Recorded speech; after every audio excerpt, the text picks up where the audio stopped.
എന്താ വേലു, നിന്റെ ആളുകളെല്ലാം റെഡിയല്ലേ? എല്ലാം റെഡി സാർ, അതാത് സ്ഥാനത്ത് നിർത്തിയിട്ടുണ്ട്. എല്ലാം നമ്മൾ വിചാരിച്ചതുപോലെ നടക്കുമല്ലോ? സാർ എന്നെ പറ്റി ശരിയായിട്ട് കേട്ടിട്ടില്ലെന്ന് തോന്നുന്നു. അങ്ങനെയൊന്നുമില്ല. ഇവന്മാരിന് രാഷ്ട്രീയമെന്നും കക്ഷിയെന്നും പറഞ്ഞ് യാതൊരു സമ്മേളനവും നടത്തരുത്. അത് ഞാൻ ഏറ്റു. അപ്പോഴേ കല്ലേറോ സോഡാ കുപ്പിയോ അതോ കൈപാമ്പോ ഏത് വേണമെങ്കിലും ചെയ്തോ.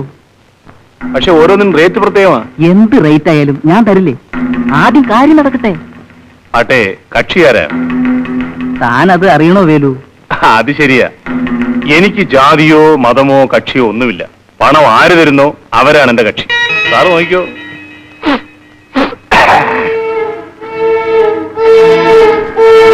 അവന്മാരുടെ ഒരു മീറ്റിംഗ്.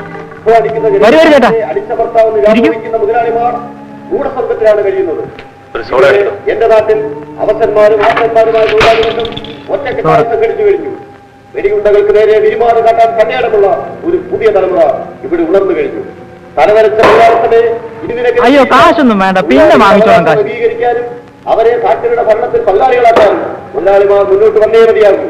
മിനിമം ബോണസ് അനുവദിക്കാൻ മടിക്കുന്ന മുതലാളിമാരുടെ കണ്ടുറപ്പിക്കാൻ നാം സമരം നടത്തുക തന്നെ വേണം. ഒന്നുകിൽ വിജയം അല്ലെങ്കിൽ മരണം, ഇതായിരിക്കും നമ്മുടെ മുദ്രാവാക്യം. അങ്ങനെ തൊഴിലാളി വർഗത്തിനെതിരെ നേരെ വിരിമാറ് കാട്ടാൻ കണ്ണേടമുള്ള ഒരു പുതിയ തലമുറ ഇവിടെ ഉണർന്നു കഴിഞ്ഞു. തലവരച്ച മുതലാളിത്തമേ ഇനി നിനക്ക് രക്ഷയില്ല. തൊഴിലാളികളുടെ അവകാശങ്ങൾ അംഗീകരിക്കാനും അവരെ ഫാക്ടറിയുടെ ഭരണത്തിൽ പങ്കാളികളാക്കാനും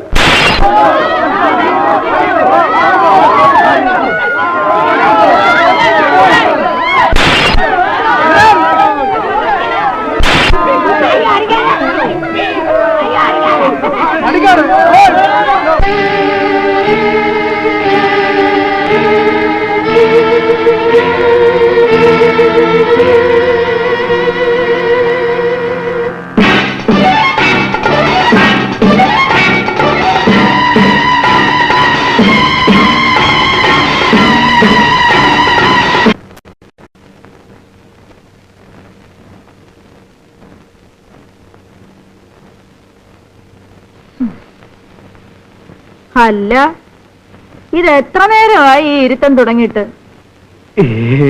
അയ്യേ, ഇവിടെ വരുന്ന പൂവാലന്മാർക്കെല്ലാം ഒരുപോലത്തെ ചിരിയ.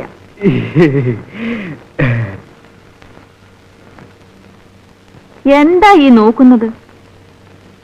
എന്നെ ഉരിച്ചു നോക്കണം? അത് വേണ്ട, ഇങ്ങനെ കണ്ടാ മതി. ആഹാ, നോട്ടത്തിലെ എല്ലാം മതിയാക്കാമെന്നോ? ഏയ് ചക്കാത്തിനോ? എണീക്കടോ, എണീക്കാൻ. അയ്യോ അല്ല, എന്റെ കയ്യിൽ കാശെല്ലാം ഉണ്ട്. ഏയ് ഒന്നോ ഇങ്ങോട്ടിട്.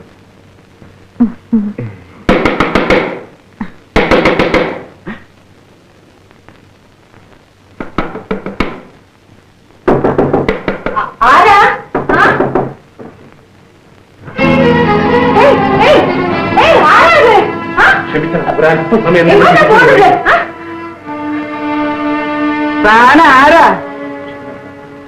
എടോ, ഞാൻ പണം അടച്ചിരിക്കുക. തൽക്കാലം പറ്റത്തില്ലടോ സാറേ. ഒരു 2 മണിക്കൂർ എനിക്ക് ഇവിടെ ഇരുന്നേ പറ്റൂ. എടോ എടോ, എന്റെ വയറ്റ് തടിക്കാൻ വന്നിരിക്കുകയാണോ? ഇത് കേസ് മറ്റേതാണല്ലേ? താൻ ഇവിടത്തുകാരനല്ല അല്ലേ? വല്ല മോഷണമോ കൊലപാതകമോ നടത്തിയിട്ട് ഇവിടെ വന്നിട്ട് ഒളിക്കുകയാണോ? ഇറങ്ങി പുറത്തു പോകുന്നുണ്ടോ അതോ പോലീസിനെ വെച്ചണോ? പോലീസോ? ഇവിടെയോ? ഇത് കണ്ടോ? ഒരുത്തനെ ഇപ്പൊ സൂപ്പാക്കിയതേ ഉള്ളൂ. താനും താങ്ങോ?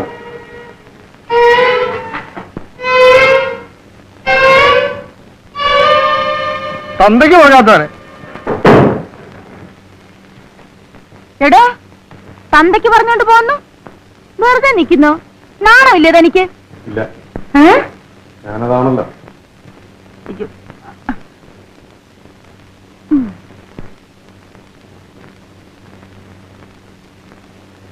ആ മോന്ത കണ്ടില്ലേ?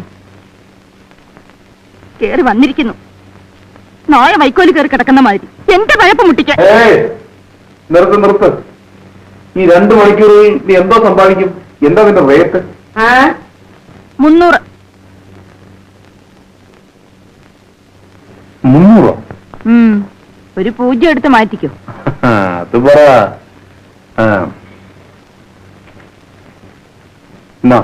50 ഉണ്ട്.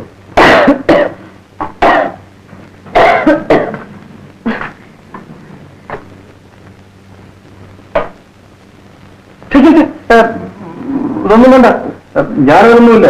വെറുതെ അവിടെ ഇരുന്നാ മതി. 2 മണിക്കൂർ കഴിയുമ്പം ഞാൻ വന്ന വഴി പോയിക്കോളാം. എന്തിനു ഞാൻ ചുമച്ചാകാൻ പോകുന്നേ?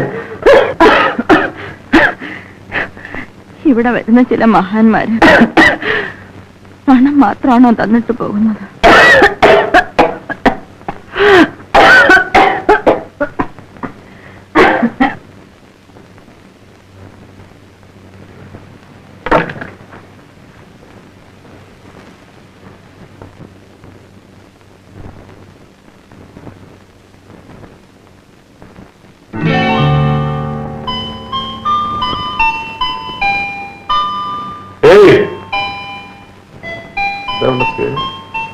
മാലതി,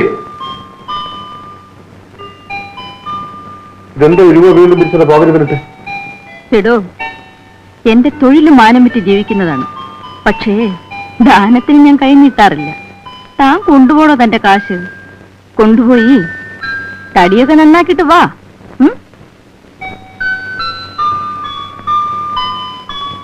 എടോ വേ, തന്റെ തൊഴിലെന്താ? എന്റെ ജോലിയും ഏതാണ്ട് ഇതുപോലൊക്കെ തന്നെയാണ്.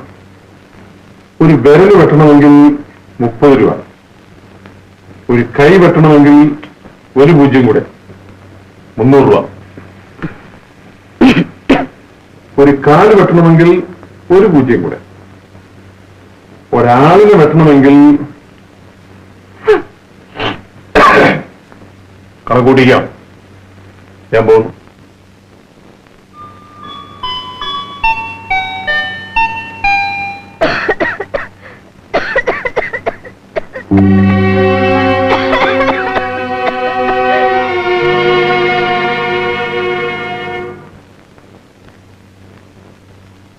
ആ പോലീസുകാരൻ ചങ്കരപ്പിള്ള വന്നിരുന്നു.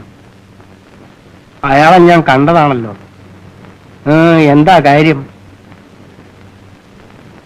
എന്നോട് ചോദിച്ചാൽ ഞാൻ എങ്ങനെ അറിയാനാ? ഇന്ന് എത്രയാ തീയതി? 27. അയാളെ ഞാൻ പിന്നെ കണ്ടോളാം. ശാന്തമ്മ കോളേജിൽ പോയോ? അച്ഛനിന്ന് ഓഫീസിൽ പോകുന്നില്ലേ? പോകുന്നുണ്ടല്ലോ മോളെ. എന്താ കാര്യം? അച്ഛാ, എന്റെ കൂട്ടുകാരികൾക്ക് ലെതർ ഫാക്ടറി കാണണമെന്ന് പറഞ്ഞു. ഞാൻ പറഞ്ഞു എന്റെ അച്ഛൻ അവിടെയാണ് ജോലി, ഞാൻ കൂട്ടിക്കൊണ്ട് പോവാന്ന്. വേണ്ട മോളെ, അവിടെ എല്ലാം വൃത്തികേടാണ്. നീ അവിടെയെങ്കിലും വരാൻ പാടില്ല. എന്നാ ശരി, ഒരു 10 രൂപ ഉണ്ടെങ്കിൽ താച്ചാ. 10 രൂപയോ?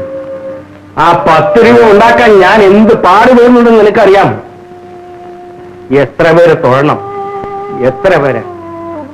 മര്യാദയ്ക്ക് നീ കോളേജിൽ പോകുന്നുണ്ടോ?